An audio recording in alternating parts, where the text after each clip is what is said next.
So I know of a wife who her husband fell in love with her in college. She was beautiful, sociable, fashionable, a lot of fun to be around. People used to say about her that any room she entered, she used to light it up.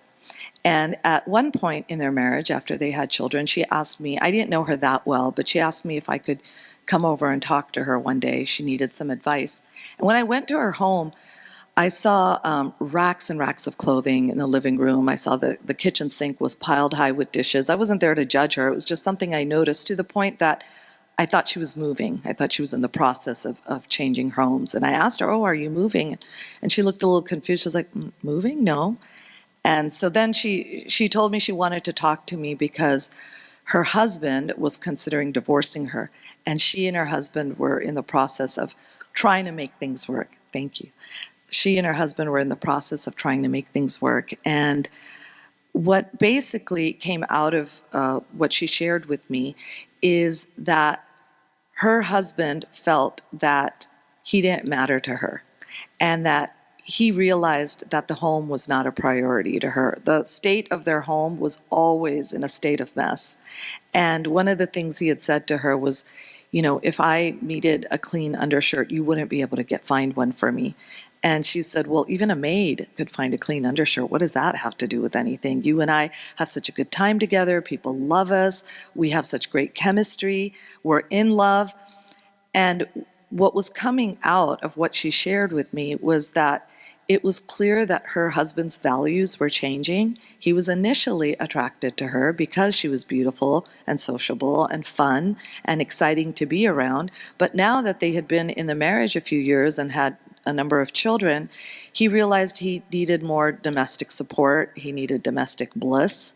He wanted his home to be a safe and comfortable and clean place that he could return to at the end of a long day of working, while she got to stay at home. And their values weren't aligning.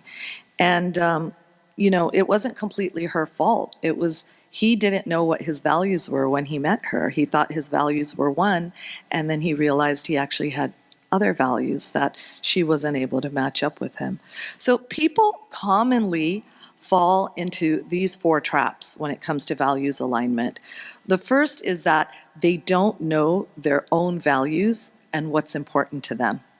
The second is they become too emotionally involved before they start discussing what their values are.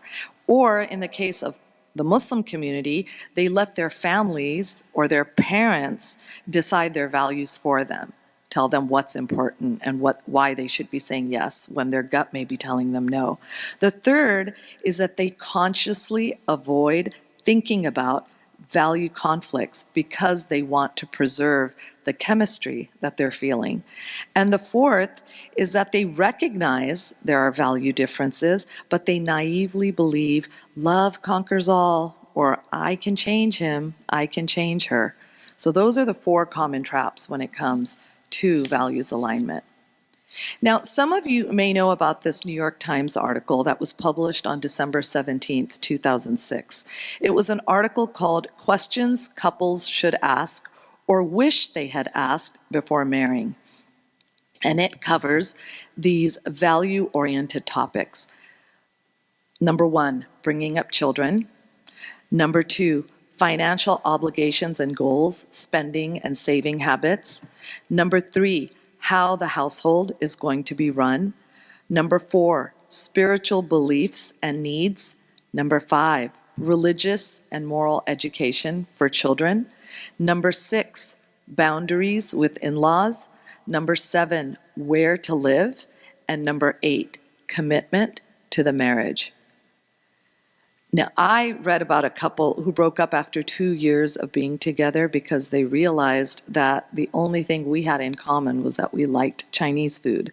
So what you have to know is that interests are different from values and goals. You can share interests, but if values and goals aren't aligned, the relationship is not going to work.